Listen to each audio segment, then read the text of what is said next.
Hello everyone, this is Troy. I thought I'd give you a real quick review on the iPhone 6 Plus that I got yesterday. Was a great experience picking it up, and I actually walked away with 175 bucks in my pocket in a gift card.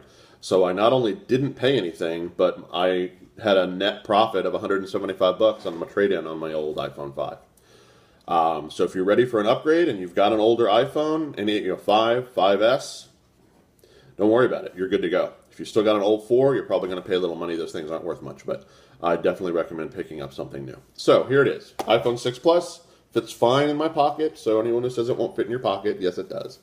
It's much bigger. Yes, much bigger than the old one. You can see the difference. I don't have a 6, so if you want to imagine how big the 6 is, imagine something in between this one and this one, right in between there. That would be the size of the 6. If you're going to buy one, I recommend going into the store, holding them before you order. Don't order without seeing the phones. So you can see how big it is, dramatic difference, but it's actually lighter than the old phone. So that's right, this is lighter than this was. Even with this big case, putting it in my pocket, it feels like almost nothing. It's very, very light, very, very easy to handle. It's awkward, honestly, one-handed. It's not very good for one-handed use. So if you only ever use your phone one-handed, you're either going to need to get used to using two hands, kind of like I'm doing now, or you're going to want to go with the 6. And even the 6, for some people, might be a little big for one-handed use. In fact, it's so good that I may end up trading in my iPad mini, because this does almost all the things I used to love my iPad mini for, which is being able to do productivity on the road and getting real useful work done. The fingerprint sensors, you can see, instant, awesome, very easy. Able to go from nothing to fully active in a second, not have to worry about entering a passcode, and still know that my phone is secure. Apple Pay, which is going to be rolling out in a few days, will use that fingerprint sensor. So I'm literally going to be able to walk up to Wawa and just go bink and pay my bill. I don't need to get out my credit card. I don't need to do any of that.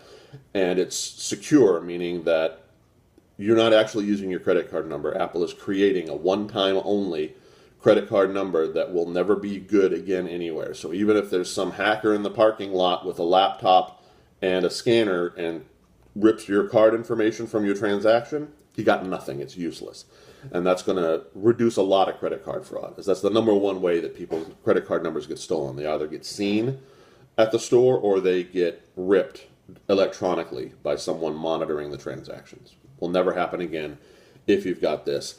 And Android, I'm sure, is going to come out with something very similar. They already have an online pay. It's not onboard encrypted, but I'm sure it will be. And it's still much more secure than a credit card, the old NFC with Android.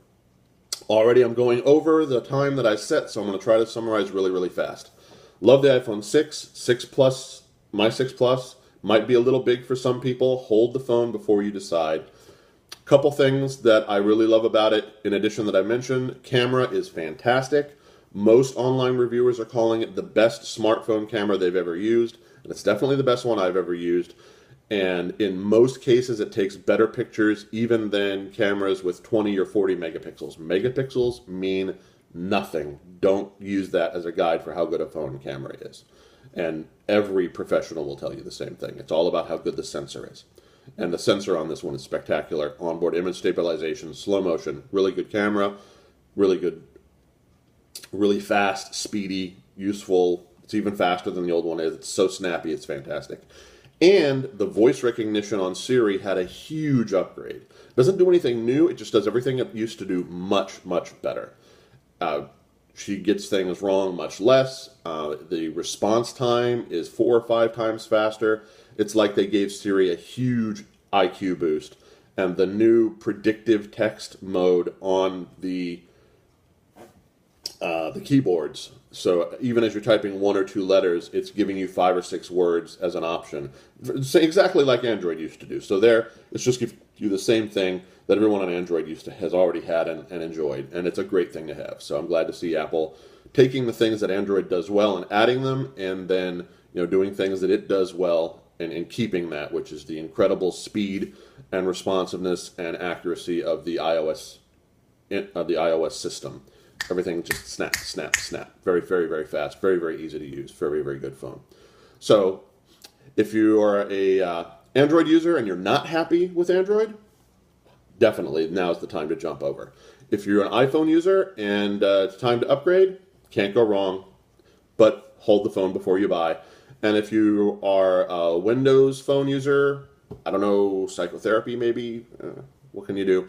If you're still using a BlackBerry, well, you know, some people like old stuff. What can you say? So I hope this was helpful for some of you. I really love it. I'm really happy I got it. It will take some getting used to. It's big, but it's cool. So have a good one. Great weekend, everybody. Bye-bye.